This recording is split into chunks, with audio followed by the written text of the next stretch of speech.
जो अपनी Fourier series है, फोरियर सीरीज की डेफिनेशन क्या है?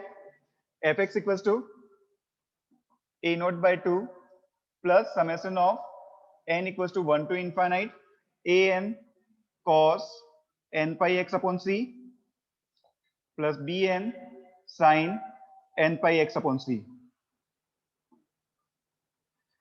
अगर आपका कोई फंक्शन एफ एक्स डिफाइन है in the interval minus C to c, in the interval minus C to c, तो उसकी फोरियर सीरीज क्या होती है? A not by two summation of n equals to 1 to infinite a n cos N pi x upon c plus b n sine N pi x upon c. आज अपन जितने भी फॉर्मूले बेस्ड है सारे फॉर्मूले यूज कर रहे हैं, ठीक है। पूरे जो 5 टॉपिक्स है अपने, उन 5 टॉपिक्स के जितने भी फॉर्मूले अपन है एक बार वो पढ़ लेते हैं, क्योंकि इन फॉर्मूले को रिवाइज करना जरूरी है, बाकी क्वेश्चन तो साथ में होते रहेंगे। तो ये तो हो गया फोरियर सीरीज ना। फोरियर सीरीज में ए नॉट, ए एन और बी एन 3 कांस्टेंट इन्वॉल्व है। कौन कौन से कांस्टेंट है? ए नॉट, ए एन और बी एन। हमें इन तीनों की वैल्यूज फाइंड आउट करनी है और वो वैल्यूज यहाँ पुट करेंगे तो वो करस्पॉन्डिंग फोरियर सीरीज हो जाएगी गिवन फंक्शन की। सी की वैल्यू एग्जाम में गिवन होगी, वो चाहे -π टू पाई हो, -1 टू 1 हो, वहां से आपको सी आइडेंटिफाई करना है, ठीक है। अगर -π टू पाई होगा तो यहां से सी की वैल्यू आ जाएगी 1, सी इक्वल्स टू पाई। -1 टू 1 है तो वहां से आपको सी की वैल्यू आ जाएगी 1। ए नॉट का फॉर्मूला होता है आपका 1 upon C integration of minus C to C F x D X. A N का फॉर्मूला है 1 upon C minus C to C F X cos N pi x upon C. और B N का formula होता है आपका 1 upon C minus C to C F X sine N pi x upon C D X, ठीक है। सी को आपको आइडेंटिफाई करना है अकॉर्डिंग टू द न्यूमेरिकल। उसके according a naught, a n और बी एन की वैल्यूज नॉर्मल इंटीग्रेशन है, इस इंटीग्रेशन को सॉल्व करके ए नॉट, ए एन और बी एन की वैल्यूज इस इक्वेशन में पुट करेंगे तो वो अपनी हो जाएगी करस्पॉन्डिंग फोरियर सीरीज ना। इसे सॉल्व करने के लिए जो भी form minus C to c की फॉर्म में होता है, वहां जो इंपॉर्टेंट फॉर्मूला यूज होता है ऑड एंड इवन प्रॉपर्टी। क्या यूज करते हैं अपन? Odd and even property. तो ऑड इवन प्रॉपर्टी का कौन सा है? डेफिनेट इंटीग्रेशन की एक प्रॉपर्टी है minus a to a f x D x, minus a to a f x D x.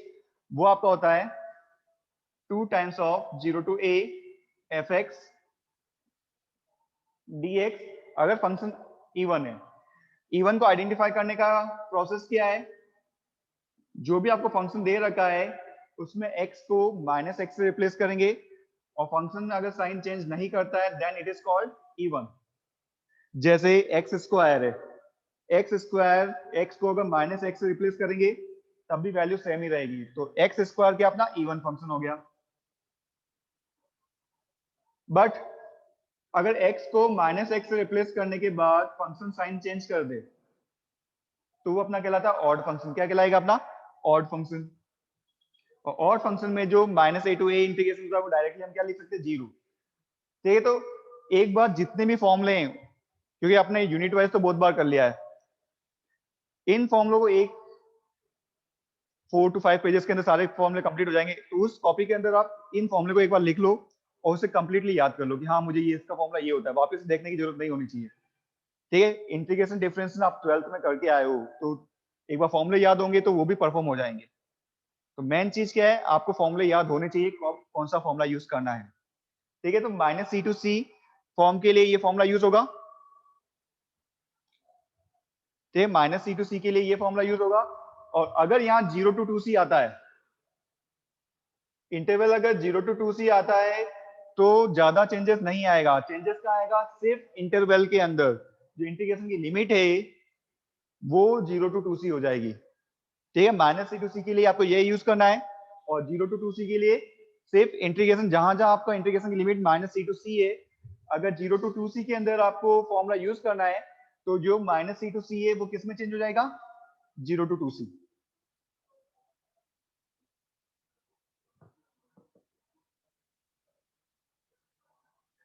तो ये फोरियर सीरीज हो जाएगी 4 0 to 2c। बाकी स्टेटमेंट में कोई डिफरेंस नहीं आएगा, स्टेटमेंट आपका यही रहेगा। अब जो भी इंटरवल है वो आपको इससे कंपेयर करनी है। अगर 0 to 2 आता है, Fourier series 0 to 2 find out करना है। तो इस 0 to 2 को माइनस सी टू सी से नहीं, किससे कंपेयर करेंगे अपन? 0 to 2c से। और 0 to 2c से जब कंपेयर करोगे तो यहाँ c इक्वल टू 1 आ जाएगा, 2 इक्वल टू 2c। तो ये आपके इंटरवल किसके लिए हो गए? 0 to 2c के लिए फॉर्मूले हो गए। 0 to 2c में ऑड इवन प्रॉपर्टी यूज नहीं करेंगे कि ऑड इवन हमेशा माइनस ए टू ए के लिए ही यूज होती है। तो ये याद रखना, odd even property only minus a two plus a के लिए ही यूज होती है। दूसरा इसमें इंपॉर्टेंट फॉर्मूला जो यूज आता है वो है बाय पार्ट फॉर्मूला। कौन सा आता है? By part formula. और बाय पार्ट फॉर्मूला है आपका u into v. u constant है, integration of v minus differentiation of u, again integration of v, continuously चलता जाएगा alternate, plus differentiation of u again and integration of v।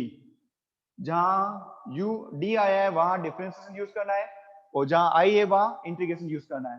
ठीक है, तो first function constant, second का integration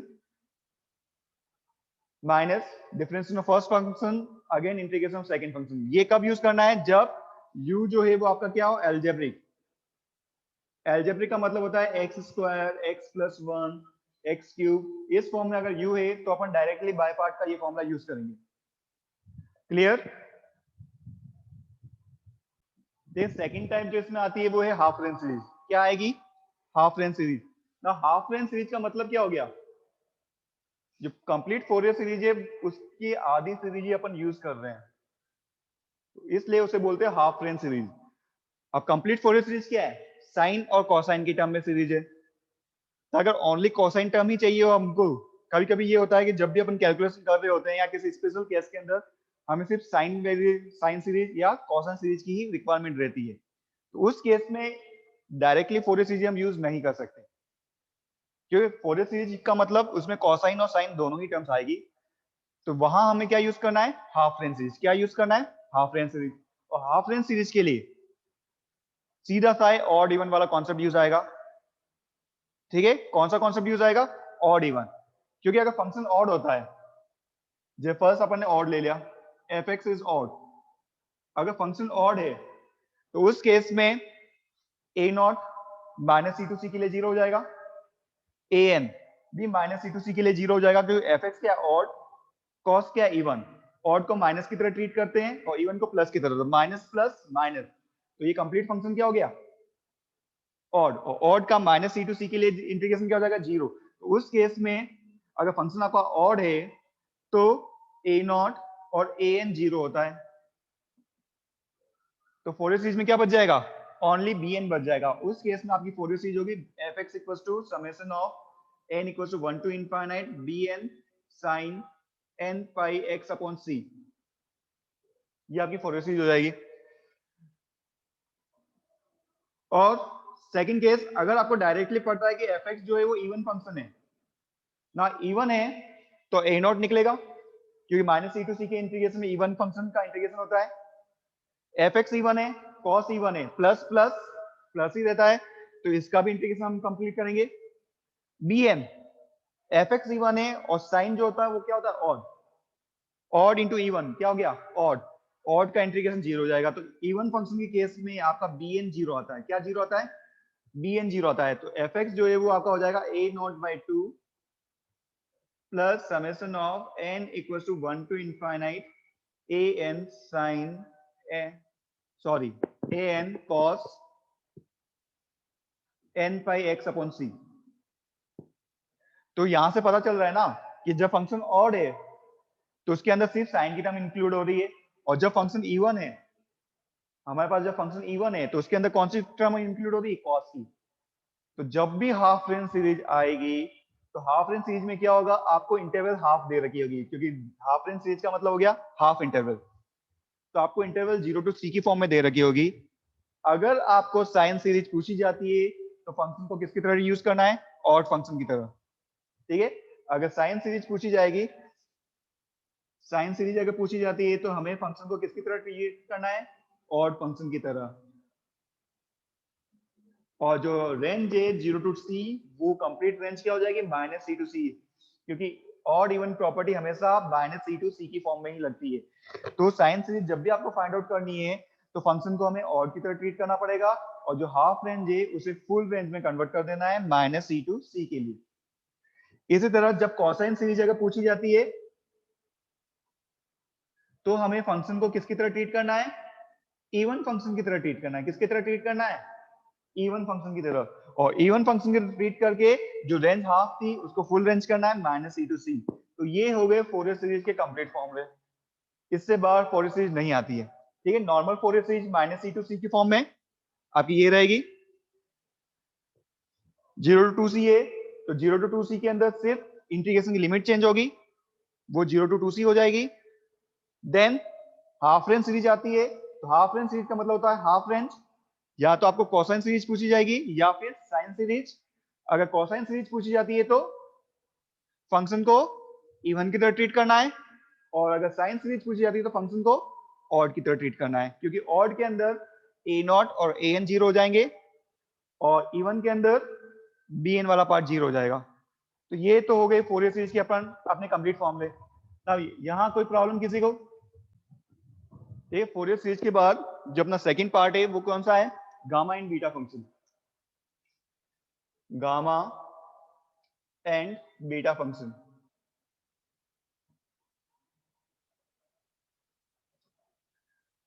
ना gamma और beta function क्या है, डेफिनेट इंटीग्रेशन के एक इंपॉर्टेंट फॉर्मूले हैं जो कॉम्प्लिकेटेड इंटीग्रेशन को सॉल्व करने में काम आते हैं। ठीक है, इन्हें डायरेक्टली हमें यूज करना है।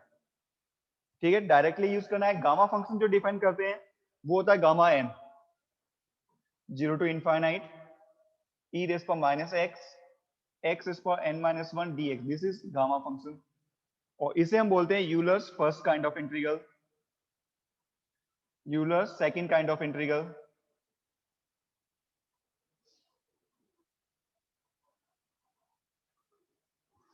इसका जनरल फॉर्मूला हो जाता है gamma n upon a raise पर n, 0 to infinite e raise पर माइनस x इज पर n minus one dx।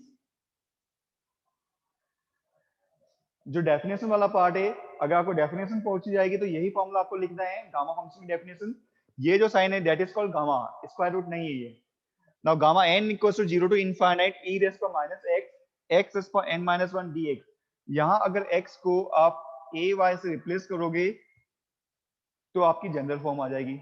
x के प्लेस पे आपको रिप्लेस क्या करना है, ay, then we get the general form. तो ये इसकी कहलाती है जनरल फॉर्म। ना गामा फंक्शन को ओपन करने का जो तरीका है gamma n plus one, this is equal to n gamma n, just one less quantity. जो भी गामा फंक्शन के अंदर है उससे जस्ट वन लेस क्वांटिटी। बहुत से लोगों को अभी भी गामा फंक्शन ओपन करना नहीं आ रहा है। जैसे गामा 7/2 दे रखा है, जब तक गामा फंक्शन के अंदर वन से ग्रेटर देन क्वांटिटी हमें ओपन करना है। कब ओपन करना बंद करेंगे, जब क्वांटिटी वन से लेस हो जाएगी। तो gamma n plus one open करने का तरीका क्या है, n गामा n, जो भी क्वांटिटी अंदर प्रेजेंट है उसमें से माइनस वन करो, वो वैल्यू बाहर निकलेगी और सेम वैल्यू गामा फंक्शन के अंदर प्रेजेंट रहेगी। जब गामा 7/2 है तो इससे बाहर क्या निकलेगा, अगर 7/2 की बात करें 5/2 और गामा 5/2। ठीक है, अब गामा 5/2 को ओपन करना है तो 5/2 माइनस वन, 3/2 बाहर निकलेगा, अंदर क्या बचेगा गामा 3/2। अब 3/2 को ओपन करना है, 5/2 3/2, 3/2 में से वन माइनस करो, हाफ गामा हाफ।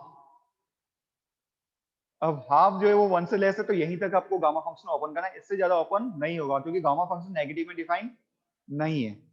तो ये तरीका गामा फंक्शन, जो भी क्वांटिटी दे रखी है उसमें से माइनस वन करो, जो क्वांटिटी बाहर निकलेगी सेम क्वांटिटी आपके अंदर प्रेजेंट रहेगी गामा फंक्शन के अंदर।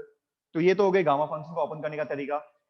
अगर यही इंटीजर वैल्यूज होती है गामा 7, तो इसे ओपन कैसे करेंगे, पहले 6 बाहर निकलेगा गामा 6, गामा 6 को ओपन करेंगे तो 5 बाहर निकलेगा गामा 5, वन माइनस करने के बाद 5, गामा 5 को ओपन करेंगे तो 4 बाहर निकलेगा गामा 4, गामा 4 को बाहर ओपन करेंगे तो 3 गामा 3, गामा 3 को ओपन करेंगे तो 2 गामा 2, और गामा 2 को ओपन करेंगे तो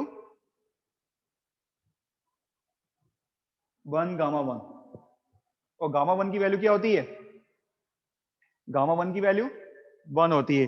तो ये आपका हो जाएगा 6 into 5 into 4 into 3 into 2 into 1, और इसे लिख सकते हैं फैक्टोरियल 6। क्या लिख सकते हैं? फैक्टोरियल 6। तो अगर गामा फंक्शन n जो है n+1 अगर इंटीजर क्वांटिटी है तो आप इसे डायरेक्टली क्या लिख सकते हो? Gamma factorial n। ठीक है, if n is integer, n integer quantity है तो गामा n+1 को हम क्या लिख सकते हैं? Factorial n।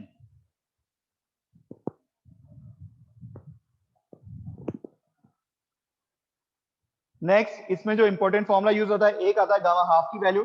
गामा हाफ की वैल्यू होती है रूट पाई, आपको ये याद रखनी है। Gamma half equal to under root pi, और gamma n, gamma 1 minus n is equal to pi upon sine n pi. तो ये तो हो गए गामा फंक्शन के फॉर्मूले। ठीक है, तो गामा फंक्शन के बाद सेकंड फंक्शन जो आता है आपका, वो आता है बीटा फंक्शन। क्या आता है? Beta function.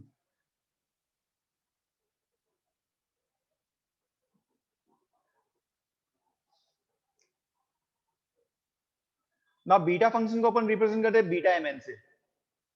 किसे रिप्रेजेंट करते हैं? बीटा mn से। And beta mn equals to integration of 0 to 1 x raised power m minus 1 1 minus x whole power n minus 1 dx. This is the definition of beta function where m and n are greater than 0। ठीक है, gamma function के अंदर भी आपका n जो है वो greater than 0 ही है, where m and n are greater than 0। इसे बोलते हैं Euler's first kind of, Euler's first kind of integral.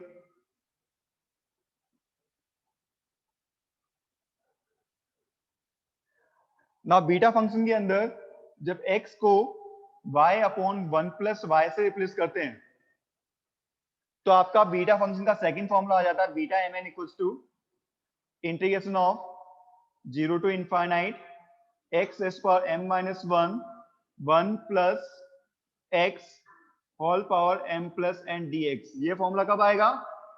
जब आप x को रिप्लेस करोगे y अपॉन 1 प्लस वाई से। तो एक इंपॉर्टेंट वेरिफिकेशन भी है जो इस पे बेस्ड आता है। बीटा फंक्शन की डेफिनेशन पूछी जाएगी तो आपको यही यूज करना है, या x को जब y अपॉन 1 प्लस वाई से रिप्लेस करोगे तो आपका आ जाएगा 0 to infinite x raised power m minus 1 upon 1 plus x whole power m plus n dx। Clear ना? बीटा फंक्शन और गामा फंक्शन का जो रिलेशन है वो है आपका beta mn equals to gamma n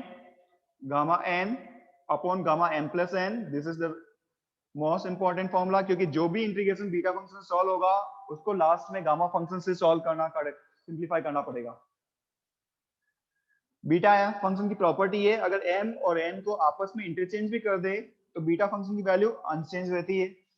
m और n को एक दूसरे से अगर रिप्लेस भी कर दे तो बीटा फंक्शन की वैल्यू क्या होगी? Unchange.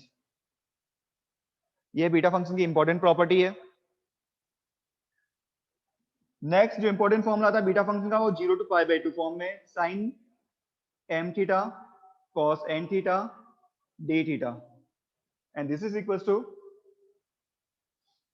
Gamma m plus 1/2 gamma n plus 1/2 upon 2 gamma m plus n plus 2 upon 2। तो एग्जाम पॉइंट ऑफ व्यू से अगर देखा जाए तो डेरिवेशन में सिर्फ एक डेरिवेशन जो है बीटा फंक्शन और गामा फंक्शन का रिलेशन, ये इंपॉर्टेंट है। तो इसका डेरिवेशन देख लेना आप। बीटा फंक्शन और गामा फंक्शन का रिलेशन आपका इंपॉर्टेंट पार्ट है। तो ये तो हो गए अपने बीटा फंक्शन के फॉर्मूले। ठीक है, इससे बाहर गामा बीटा फंक्शन का क्वेश्चन नहीं आता। यही अपने फॉर्मूले हैं जो यूज आते हैं गामा एंड बीटा फंक्शन के अंदर। तो एक बार इसे कंप्लीट कर लो।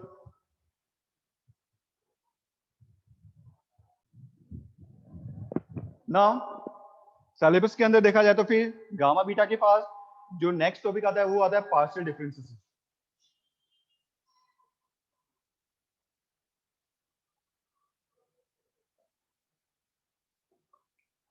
11th 12th में हम जो करते हैं वो था ऑर्डिनरी डिफरेंशिएशन। तो डिफरेंशिएशन के फॉर्मूले तो सेम रहेंगे जो आपने 12th में पढ़ा है, सेम फॉर्मूले आपको यहाँ यूज करने, एक्स्ट्रा कोई फॉर्मूला नहीं है। अगर साइन एक्स का डिफरेंशिएशन कॉस एक्स है तो पार्शियल के अंदर भी साइन एक्स का डिफरेंशिएशन कॉस एक्स ही होगा। वहां कोई चेंजेस नहीं है। डिफरेंशिएशन का प्रोडक्ट रूल जो है वो भी पार्शियल में सेम रहेगा। फर्स्ट फंक्शन कांस्टेंट, सेकंड का integration plus second function constant, first का इंटीग्रेशन। डिफरेंशिएशन का u अपॉन v रूल है वो भी पार्शियल में सेम ही रहेगा। u constant, differentiation of v constant, differentiation of u minus u constant, differentiation of v upon v square. Changes कहाँ आएंगे? Notation के अंदर, क्योंकि ऑर्डिनरी डिफरेंशिएशन होता है सिंगल इंडिपेंडेंट वेरिएबल, जैसे y is depend on sin x, y equal to sin x, तो y जो है डिपेंडेंट वेरिएबल कहलाता है और sin x आपका इंडिपेंडेंट वेरिएबल। बट जब एक से ज्यादा इंडिपेंडेंट वेरिएबल अगर फंक्शन में इन्वॉल्व है तो वहां हम यूज करते हैं पार्शियल डेरिवेटिव। क्या यूज करते हैं? Partial derivative. जब हमारे पास एक से ज्यादा इंडिपेंडेंट वेरिएबल इन्वॉल्व हो, तो एक से ज्यादा independent variable, for example z equals to function of x y, वो फंक्शन कुछ भी हो सकता है, x square sine y plus y cos x.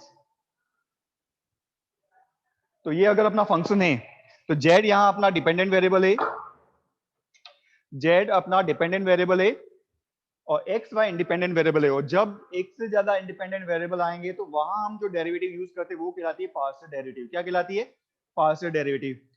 तो z का जब x के रेस्पेक्ट में डिफरेंशिएशन करोगे तो वो हो जाएगा del z by del x, और z का y के रेस्पेक्ट में डिफरेंशिएशन होगा तो वो हो जाएगा del z by del y। अब डिफरेंशिएशन कैसे करना है वो देख लो। जब x के रेस्पेक्ट में डिफरेंशिएशन कर रहे हो तो y को एज ए कांस्टेंट ट्रीट करना है।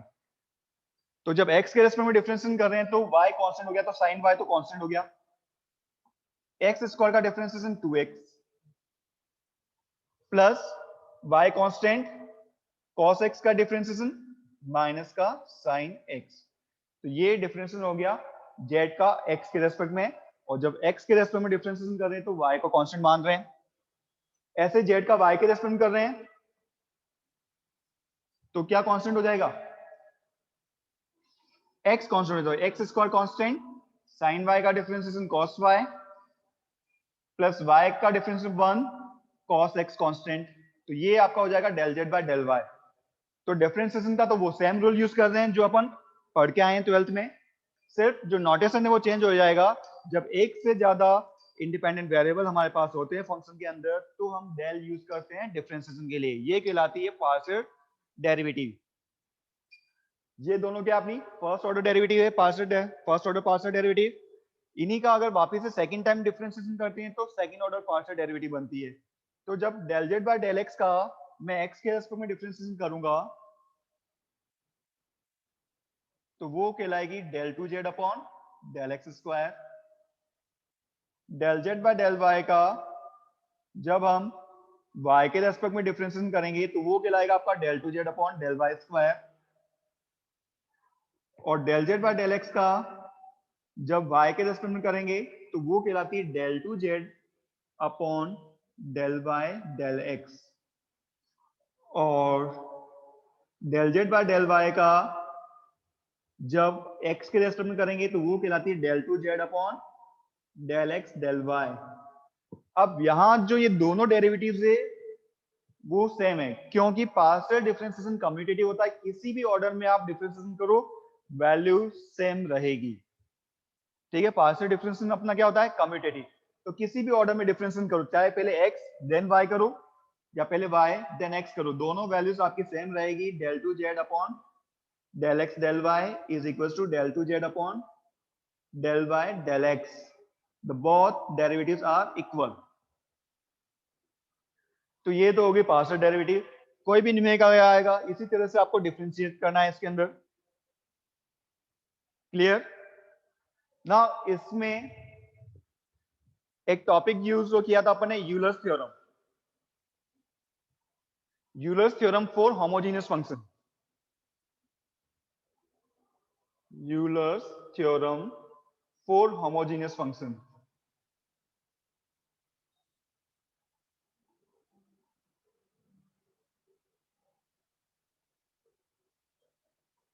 अब पहले तो होमोजेनियस फंक्शन क्या होता है? होमोजीनियस फंक्शन जहां डिग्री सेम है, पूरे फंक्शन में एक्स वाई जो भी अलजेब्रिक फॉर्म दे रखी है आपको, उस पॉलिनोमियल के अंदर हर एक टर्म की डिग्री अगर सेम है तो वो कहलाता है अपना homogeneous function. For example x square plus x y plus y square, ये अपना क्या है, homogeneous function. X square plus x y plus y square, degree same है, देखो second degree x y 1+1 second degree and y square second degree, तो ये जो है कहलाता है होमोजेनियस फंक्शन। वो होमोजेनियस फंक्शन कौन से डिग्री का है, वहां आइडेंटिफाई करने के लिए हम क्या यूज करते हैं, हाईएस्ट डिग्री ऑफ एक्स को कॉमन ले लो, तो यहाँ हाईएस्ट डिग्री ऑफ एक्स क्या है, एक्स स्क्वायर, इससे कॉमन ले लेंगे तो आपका पार्ट बन जाएगा 1 plus y upon x plus y upon x का होल स्क्वायर। तो इसे लिख सकते हैं एक्स स्क्वायर एंड रिमेनिंग को बोल सकते हैं function of y upon x. तो ये कौन सा डिग्री का होमोजेनियस फंक्शन हो गया, सेकंड डिग्री का होमोजेनियस फंक्शन हो गया। तो यूलर्स थ्योरम का स्टेटमेंट क्या है, if fx is homogeneous function of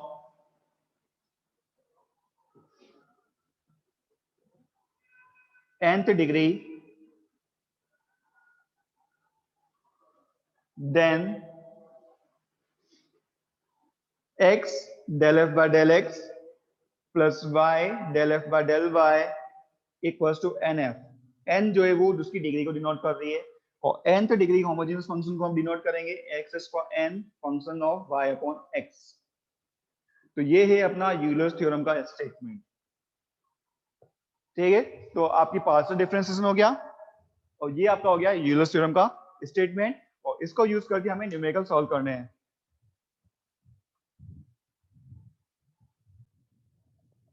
now अगर आरटीयू के सिलेबस के अकॉर्डिंग देखा जाए तो पार्शियल डिफरेंशिएशन को स्मॉल सा कर लिया, यानी उसमें टोटल डेरिवेटिव वाला पार्ट हट गया है, आपको यूलर्स थ्योरम तक ही करना है। और इसके साथ जो बड़ा क्वेश्चन बनेगा वो आपका मैक्सिमा मिनिमा, यानी पार्शियल डिफरेंशिएशन का ही पार्ट है maxima and minima.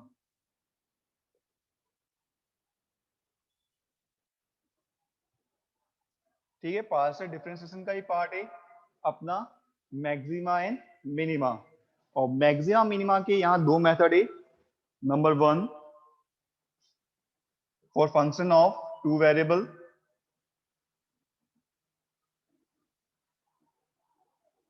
Function of two variable, two variable का आपका पास फंक्शन है, suppose f x y, function of x Y.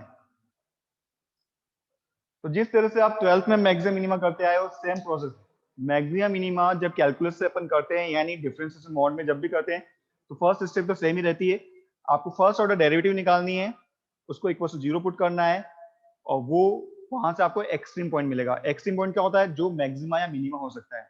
अगर वन वेरिएबल की बात करी जाए तो इस तरह से अगर आपका डायग्राम बनता है,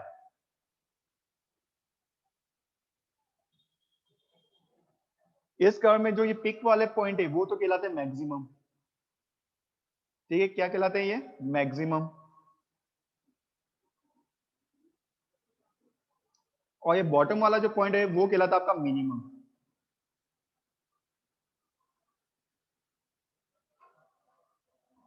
वो पॉइंट जो ना तो मैक्सिमम है नो मिनिमम, सपोज यहाँ जो ना तो मैक्सिमम में आते हैं और ना मिनिमम आते हैं, वो कहलाते हैं नाइदर मैक्सिमम नॉर मिनिमम, और वो पॉइंट आपके कहलाते हैं सैडल पॉइंट। तो जो वन वेरिएबल वाला मैक्सिमम मिनिमम है वो ऑलरेडी टू वेरिएबल है, टू डायमेंशन पार्ट है कि y equals to f x, already two dimension हो गया, तो वो वन वेरिएबल ये है आपका मैक्सिमम मिनिमा। अब जब हम टू वेरिएबल मैक्सिमम मिनिमा की बात कर रहे हैं, वो थ्री डायमेंशन हो गया, z is a function of x y. अब थ्री डायमेंशन के अंदर वही सेम डायग्राम बना होगा, ये टू डायमेंशन के अंदर अपन देख रहे हैं, तो जिस तरह से ये कर्व आ रहे हैं, जो हाइट पे होंगे वो तो मैक्सिमम पॉइंट कहलाएंगे, और जो बॉटम में सबसे बॉटम में होंगे वो क्या कहलाएंगे, मिनिमम पॉइंट। और उन दोनों के अलावा जो मिडिल में पॉइंट कहलाते हैं वो कहलाते हैं अपने सैडल पॉइंट। तो टू वेरिएबल मैक्सिमम मिनिमा के अंदर सबसे फर्स्ट स्टेप क्या हो जाएगी, हमें first order partial derivative find out करनी है, del f by del x और del f by del y, इसे इक्वल टू 0 पुट करना है, और इस इक्वेशन को सॉल्व करके हमें क्या मिल जाएगा, एक्सट्रीम पॉइंट एक्स वाई। क्या मिल जाएगा, एक्सट्रीम पॉइंट। अब ये पॉइंट मैक्सिमा है या मिनिमा, उसके लिए हमें सेकंड ऑर्डर डेरिवेटिव निकालनी है, del 2f upon del x square, जिसे अपन r से डिनोट करेंगे, del 2f upon del x del y, जिसे हम s से डिनोट करेंगे, और del 2f upon del y square, जिसे हम डिनोट करेंगे t से। नाउ सेम पॉइंट पर अगर आपका rt माइनस एस स्क्वायर क्या फाइंड आउट करना है, उस पॉइंट के ऊपर जो आपने निकाले हैं पॉइंट, उस पॉइंट पे हमें किसकी वैल्यू देखनी है, rt माइनस एस स्क्वायर की वैल्यू देखनी है। अगर आपका rt माइनस एस स्क्वायर, यहां से दो कंडीशन बन जाएगी। अगर आपका rt minus S square greater than 0 है तो हमें r की वैल्यू देखनी है। यहां से भी दो पार्ट हो जाए, अगर r लेस देन 0 है तो पॉइंट हो जाएगा मैक्सिमम, और अगर आपका r ग्रेटर देन 0 है तो पॉइंट आपका क्या हो जाएगा, मिनिमम। पॉइंट क्या हो जाएगा, मिनिमम। और इसके अलावा जो भी पार्ट होगा लेस देन इक्वल टू 0, वो आपका कहलाएगा नाइदर मैक्सिमम नॉन मिनिमम।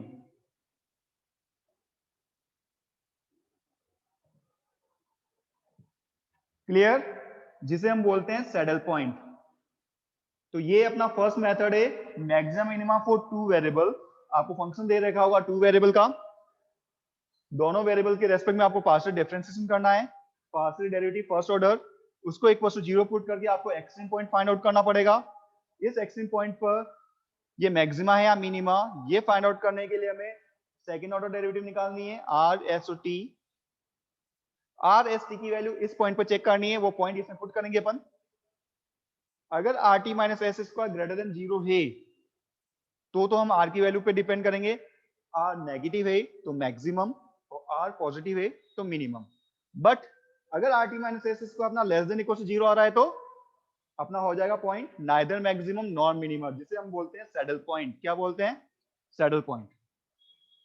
तो ये आपका मैक्सिमम मिनिमम हो गया for two variable. Second method इसके अंदर आता है मैक्सिमम मिनिमम फॉर टू और मोर वेरिएबल, जिसे अपन बोलते हैं लैग्रांजेस मल्टीप्लायर मेथड। क्या कहते हैं, लैग्रांजेस मल्टीप्लायर मेथड। तो सेकंड मेथड जो आपके सिलेबस के अंदर है, method number second, that is Lagrange's multiplier method. वो क्या है अपना, लैग्रांजेस मल्टीप्लायर मेथड। ना ये जो है डिफरेंस क्या दोनों में, आपको यहां ऑब्जेक्ट गिवन होगा, ओनली ऑब्जेक्ट गिवन होगा, उसके साथ कंडीशंस गिवन नहीं है। बट अगर ऑब्जेक्ट के साथ आपके पास कंडीशंस भी गिवन है, ये तो हो गया ऑब्जेक्ट, मतलब जिसको मैक्सिमा या मिनिमा हमें निकालना है, वो कहलाता है अपना ऑब्जेक्टिव फंक्शन। बट उस ऑब्जेक्ट को कंप्लीट करने के लिए या उसका मैक्सिमा या मिनिमा फाइंड आउट करने के लिए अगर साथ में हमें पास सब्जेक्ट टू द कंडीशंस भी गिवन है, जैसे G1 and G2,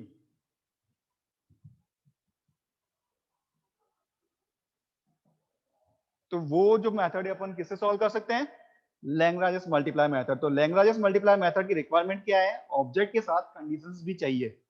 only object पर अपन लैग्रांजेस मल्टीप्लाई मेथड अप्लाई नहीं कर सकते, ये याद रखना। स्टेप नंबर फर्स्ट क्या हो जाएगी, सबसे पहले हमें लैग्रांजियन फंक्शन बनाना है,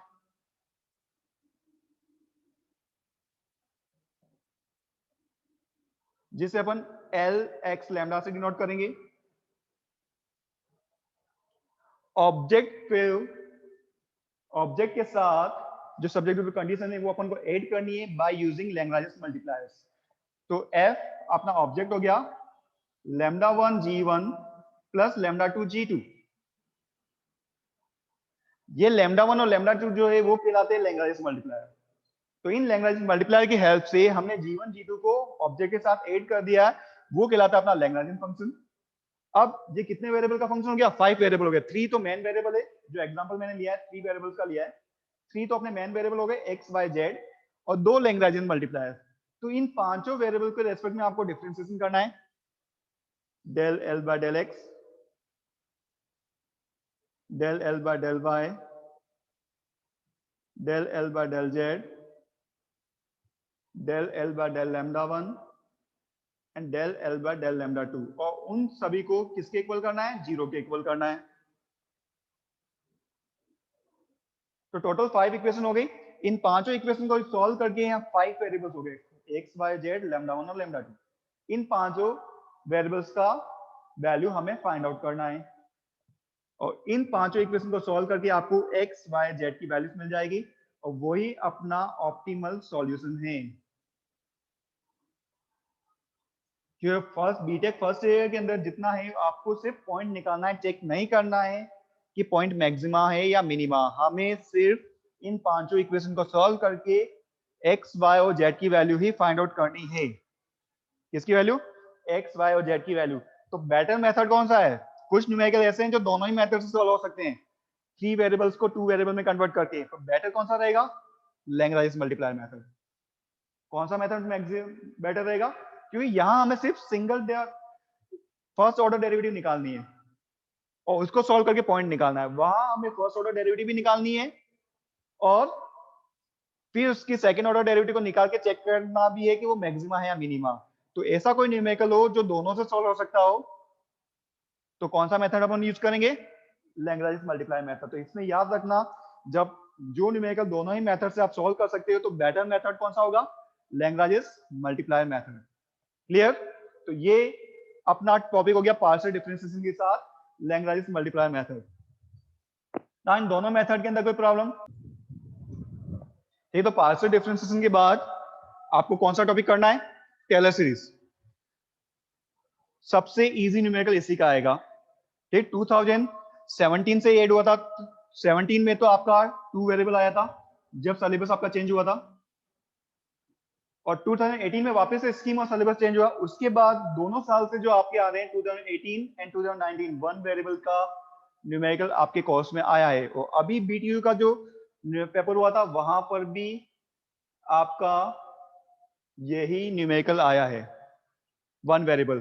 तो टेलर सीरीज जब 1 वेरिएबल टेलर सीरीज दे दी गिवन है, यानी function of 1 variable f x, और आपको x इक्वल टू a पर टेलर सीरीज एक्सपेंड करनी है, तो स्टेटमेंट क्या हो जाएगा, f x equal to f a plus h upon factor 1 f dash a plus h square upon factor 2 f double dash a plus h cube upon factor 3 f triple dash a and so on. Dash जो है वो differentiation को denote कर रहा है 1 time 2 times and 3 times. तो function आपको given होगा, उस फंक्शन का 1 टाइम 2 टाइम 3 टाइम डिफरेंशिएशन करना है और जिस पॉइंट पर टेलर सीरीज को एक्सपेंड करना है उस पॉइंट की वैल्यू उसमें पुट करनी है, और वो वैल्यूज यहां पुट करोगे तो ये करस्पॉन्डिंग टेलर सीरीज एक्सपेंशन हो जाएगा एफ एक्स का। h यहां जो दे रखा है h क्या हो जाएगा, x माइनस ए।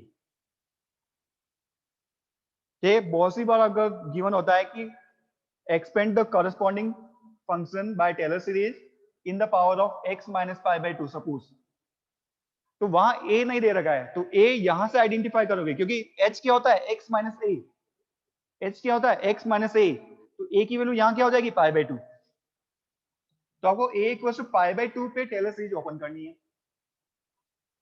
ठीक है। तो चांसेस जो है वो 1 वेरिएबल के ही हैं और इजी है, 1 वेरिएबल में कोई प्रॉब्लम नहीं, क्योंकि 18 19 और बीटीयू के अंदर भी 2020 के अंदर यही आया है आपका। क्लियर। 2 वेरिएबल आता है तब भी कोई प्रॉब्लम नहीं है। आपको 2 वेरिएबल फंक्शन दे रखा है f function of x y, वहां पॉइंट दे रखा होगा, इसको ओपन करना है टेलर सीरीज में x equal to a and y equal to b।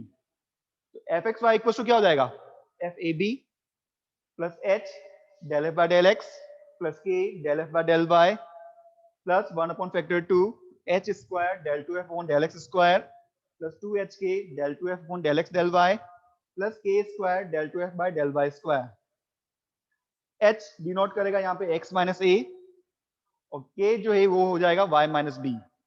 तो फंक्शन आपको दे रखा है, आपको पार्शियल डेरिवेटिव निकालनी है x और y के रेस्पेक्ट में, और ये न्यूमेरिकल सेकंड ऑर्डर तक ही पूछा जाता है, इससे हायर ऑर्डर पे नहीं आएगा, सेकंड ऑर्डर तक की आपको वैल्यूज पुट करनी है। वहां तो आपको थर्ड या फोर्थ ऑर्डर तक आप निकाल सकते हो, पर जो 2 वेरिएबल है वो आपको कहां तक, सेकंड या थर्ड ऑर्डर मैक्सिमम यहीं तक एग्जाम में पूछा जाएगा आरटीयू के अकॉर्डिंग देखा जाए तो आपको यहीं तक ओपन करना है, ठीक है। यहीं तक हमें ओपन करना है और सीधा सा देखो, जब x के रेस्पेक्ट में मल्टीप्लाई हुआ है डिफरेंशिएशन हुआ है तो h से मल्टीप्लाई किया है, और जब y के रेस्पेक्ट में डिफरेंशिएशन हुआ है तो किससे मल्टीप्लाई किया है, k से। यहाँ x के रेस्पेक्ट में 2 बार डिफरेंशिएशन हुआ है तो h स्क्वायर से मल्टीप्लाई हो गया। एक्स और वाई के रेस्पेक्ट में डिफरेंस हुआ तो एच के से मल्टीप्लाई हुआ है, बट यहाँ क्या है, del two f upon del x del y और del two f upon del y del x दोनों इक्वल होते हैं ना, इसलिए वो 2 टाइम्स आ गया है।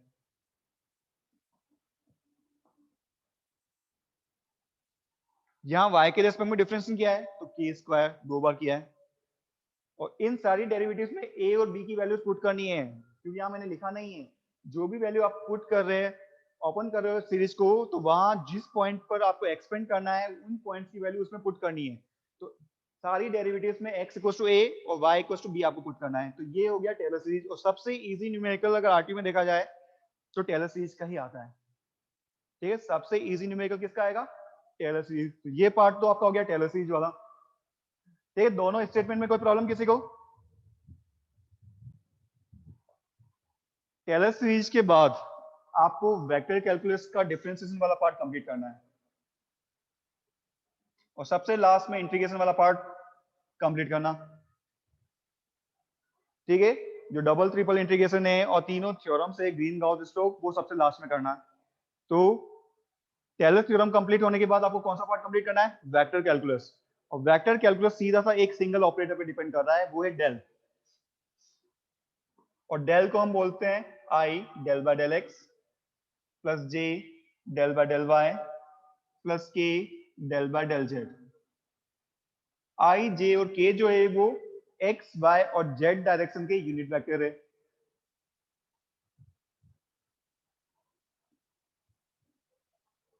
एक्स डायरेक्शन का यूनिट वेक्टर आई कैप से डिनोट करते हैं, वाई डायरेक्शन का यूनिट वेक्टर जे कैप से डिनोट करते हैं, और जेड डायरेक्शन का यूनिट वेक्टर के कैप से डिनोट करते हैं। वेक्टर फंक्शन जहां डायरेक्शन गिवन होगा वो वेक्टर फंक्शन होगा, और जहां डायरेक्शन गिवन नहीं है वो आपका स्केलर फंक्शन है। तो वेक्टर फंक्शन कौन सा है, जहां डायरेक्शन गिवन है, और स्केलर फंक्शन कौन सा है, जहां डायरेक्शन गिवन नहीं है। अगर फाई एक्स वाई जेड दे रखा है, एक्स क्यूब वाई जेड, तो ये स्केलर फंक्शन है, कौन सा हो गया। बट अगर फंक्शन को आपको इस फॉर्म में दे रखा है एक्स आई प्लस वाई स्क्वायर जे प्लस जेड के, तो वो आपका कहलाता है वेक्टर फंक्शन। क्या कहलाएगा आपका वो, वेक्टर फंक्शन। तो ये जहां डायरेक्शन गिवन नहीं है दैट इज स्केलर फंक्शन, और जहां डायरेक्शन गिवन है यानी आई जे और के गिवन है वो आपका कहलाता है वेक्टर फंक्शन। क्या कहलाता है, वेक्टर फंक्शन। तो आपका जितना भी डिफरेंशियल वाला पार्ट है इस डेल पे डिपेंड करता है ना। दो तरह के प्रोडक्ट अपन यूज करते हैं, डॉट प्रोडक्ट और क्रॉस प्रोडक्ट। डॉट प्रोडक्ट के अंदर तो I dot I, J dot J और के डॉट के की वैल्यू 1 होती है। I dot I, J dot J और के डॉट के की वैल्यू क्या होगी, 1 होगी। और क्रॉस प्रोडक्ट के अंदर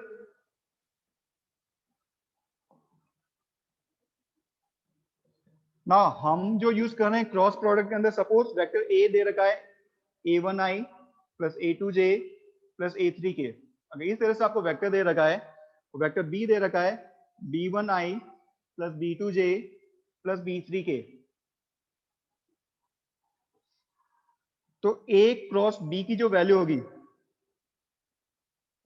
वो आपको हो जाएगी इस डिटरमिनेंट से ओपन करने के बाद मिल जाएगी i j k। सबसे पहले डायरेक्शंस आ जाएंगे, फिर वेक्टर a के i j k के coefficient a1 a2 a3, vector b के तीनों डायरेक्शन के कोएफिशिएंट b1 b2 b3।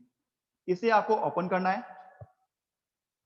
ठीक है, इसे आपको ओपन करना है। डिटरमिनेंट जिस तरह से आप मैट्रिक्स डिटरमिनेंट ओपन करते हैं वो आपका a क्रॉस b की वैल्यू होगी। किसकी वैल्यू होगी, a क्रॉस b की वैल्यू।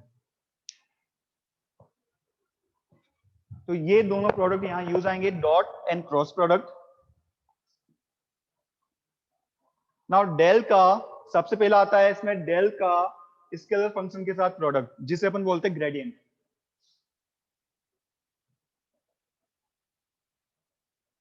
ग्रेडियंट नॉर्मल वेक्टर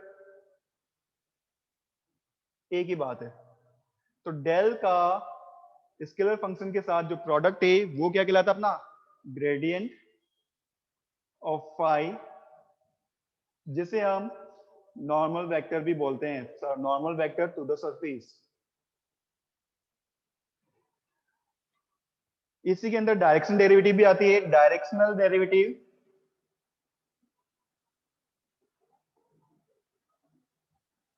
अब डायरेक्शन डेरिवेटिव का मतलब हो गया डायरेक्शन गिवन होगा, तो कोई भी एक वेक्टर गिवन है, direction derivative in vector A direction,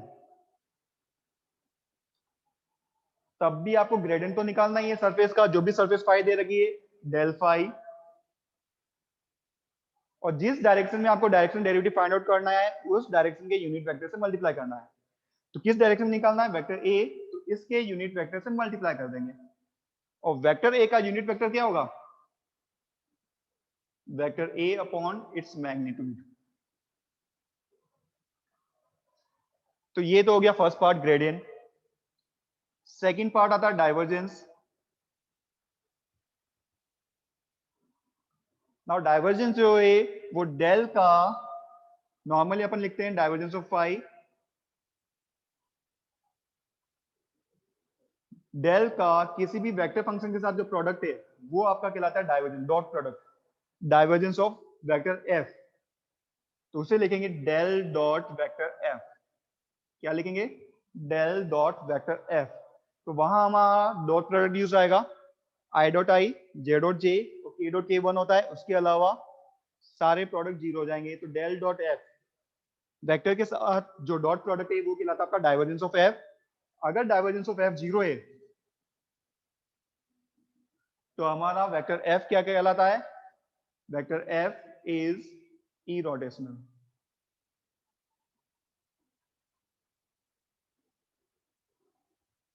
sorry, ये कहलाता है सॉलिनॉइडल फील्ड। ठीक है, अगर डाइवर्जेंस जीरो होता है तो अपना क्या कहलाता है, सॉलिनॉइडल फील्ड।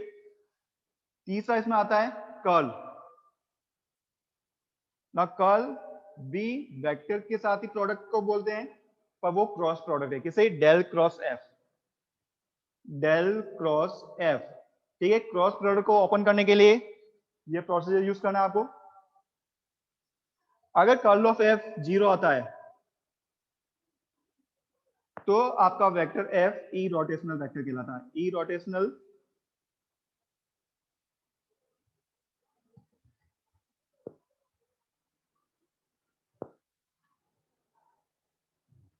और कंजर्वेटिव फील्ड के लिए भी सेम कॉन्सेप्ट आएगा।